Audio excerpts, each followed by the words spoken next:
Assalamualaikum warahmatullahi wabarakatuh.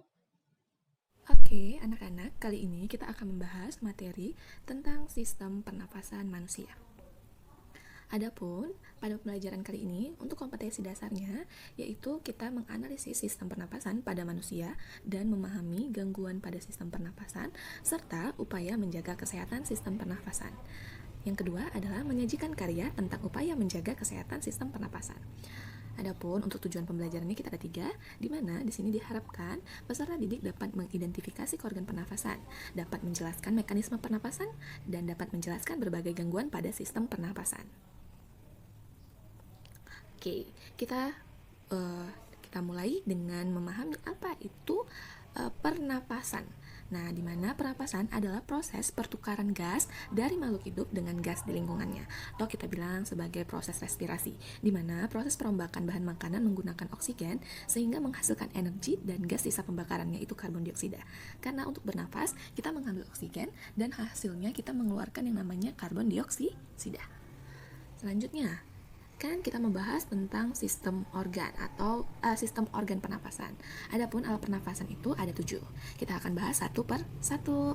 Oke, yang pertama yang akan kita bahas adalah hidung. Nah, kira-kira di hidung apa sih gitu kan? Nah, hidung merupakan salah satu indera penciuman, sehingga terdapatlah saraf penciuman atau saraf pembau.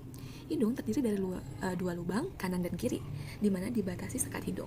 Selanjutnya, di hidung kita punya yang namanya lubang hidung atau rongga hidung, di mana di sini rongga hidung dia langsung berhubungan dengan rongga mulut. Nah, fungsinya sendiri adalah untuk menghangatkan, melembabkan, dan menyaring udara. Kenapa bisa?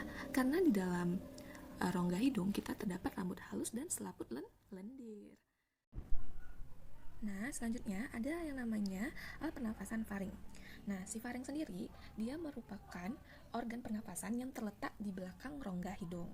Terus pada dinding faring tersusun atas otot rangka yang dilapisi oleh membran mukosa, di mana nanti kontraksi dari otot rangka ini membantu dalam proses menelan makanan. Selanjutnya, yang kita bahas adalah laring. Yuk, laring disebut sebagai pangkal tenggorokan. Nah, di sini laring terdiri dari lempengan tulang rawan. Nah, laring juga merupakan organ pernafasan yang menghubungkan antara faring dengan trakea. Di dalam laring tersendiri, ternyata terdapat epiglotis dan pita suara. Nah, dilihat di mana nanti epiglotis merupakan katup tulang rawan yang fungsinya untuk menutup laring sewaktu menelan makanan atau minuman. Makanya, walaupun katup epiglotis ini selalu terbuka, dia akan tertutup jika ada makanan yang masuk. Dan di sini juga ada pita suara, makanya terdapat selaput suara yang bergetar jika dilalui udara saat kita berbicara. Selanjutnya yang kita bahas adalah glotis dan epiglotis. Ini dia letaknya katupnya ya. Kalau epiglotis katanya selalu bagian yang ada pita suara, jadi akan bergetar. Nah, epiglotis akan menutup jika katupnya dilewati makanan. Trakea atau batang tenggorokan merupakan organ yang tersusun dari cincin tulang rawan. Letaknya di depan kerongkongan. Terus bentuknya pipa. Bagian dalamnya licin dilapisin oleh selaput lendir. Nah, ketika udara yang telah masuk ke dalam laring selanjutnya akan masuk ke trakea. Nah, di mana trakea adalah saluran yang menghubungkan laring dengan bronkus.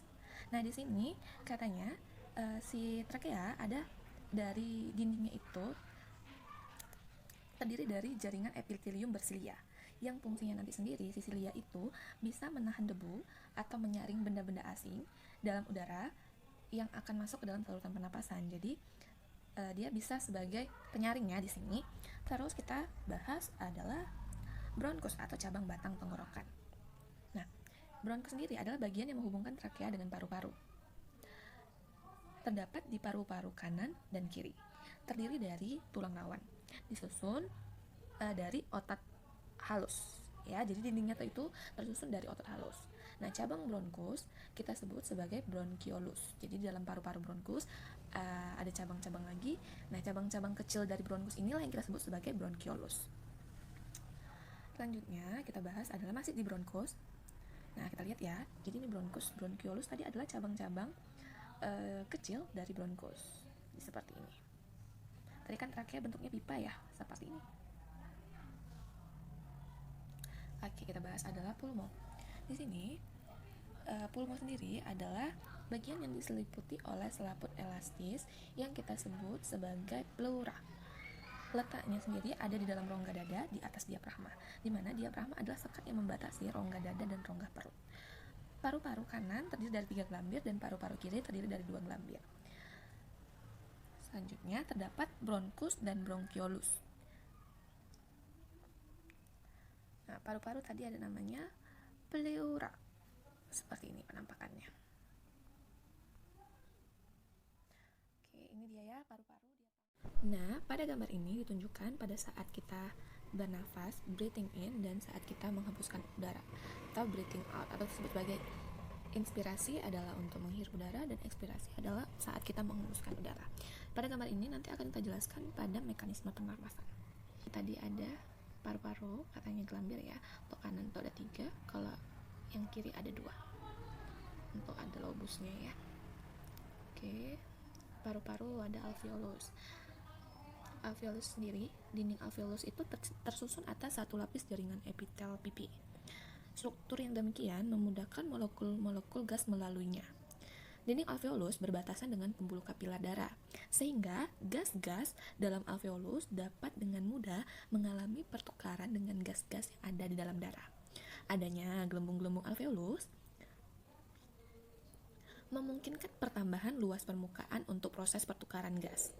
Luas permukaan alveolus 100 kali luas permukaan tubuh manusia, di mana besarnya luas permukaan seluruh alveolus dalam paru-paru menyebabkan penyerapan oksigen lebih efisien. Nah, kali ini kita akan bahas mekanisme pernapasan atau proses pernapasan.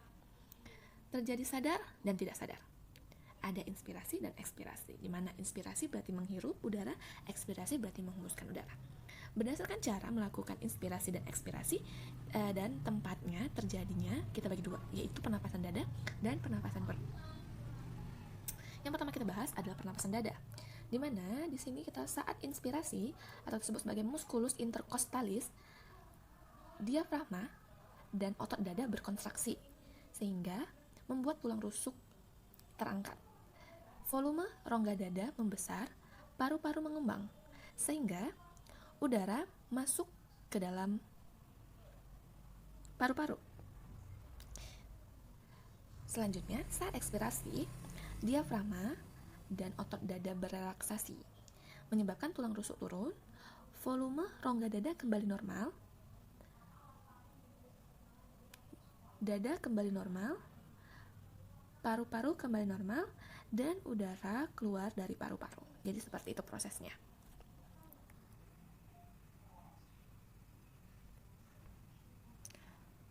Kita ke pernapasan perut.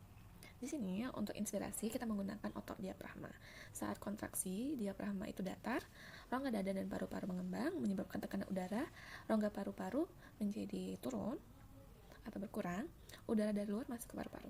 Sedangkan saat ekspirasi, terjadi relaksasi menyebabkan diafragma melengkung, rongga dada dan paru-paru mengecil, tekanan udara rongga paru-paru meningkat, sehingga udara dapat keluar dari paru-paru.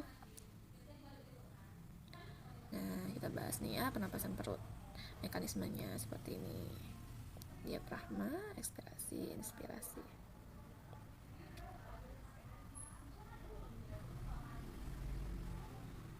Volume kapasitas.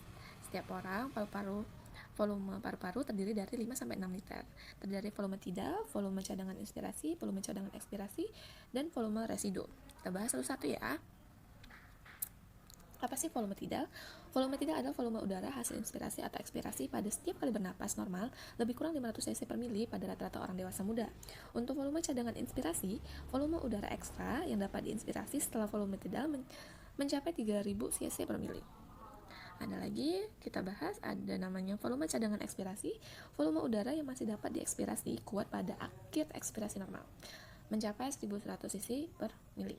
Ada volume residu, volume udara yang masih tetap berada di dalam paru-paru setelah ekspirasi kuat. Jadi dia sekitar 1200 cc per mili. Jadi ini ada kapasitas ya, ini rumus-rumusnya. Jadi seperti ini ada alatnya namanya, ada metodenya ya untuk mencatat volume udara yang masuk dan keluar dari paru-paru, namanya spirometri. Nah seperti ini hasil dari spirometri. Ini dia alatnya. Selanjutnya kita membahas adalah frekuensi pernapasan. Cepat lambat, frekuensi itu pernapasan dipengaruhi umur, jenis kelamin, suhu tubuh, posisi tubuh. Oke, dia mekanismenya ya. Seperti ini untuk kita mempersingkat waktu. Ya, ini dia. Seperti ini prosesnya. Seperti ini. Seperti ini. Seperti ini. Dari animasi ini kita bisa lihat bagaimana ketika oksigen masuk, lalu yang dikeluarkan adalah karbon dioksida. Jadi seperti ini, pertukaran gas di antara alveolus dan kapilarisnya. Oke, sekarang kita ke kelainan dan penyakit pada sistem pernapasan. Ada namanya faringitis, itu kita sebut sebagai radang faring, yang menyebabkan nyeri saat menelan. Kerongkongan terasa kering. Nah, ini bisa disebabkan karena adanya infeksi bakteri atau virus, terus dikarenakan merokok. Jadi jangan coba-coba untuk merokok ya anak-anak.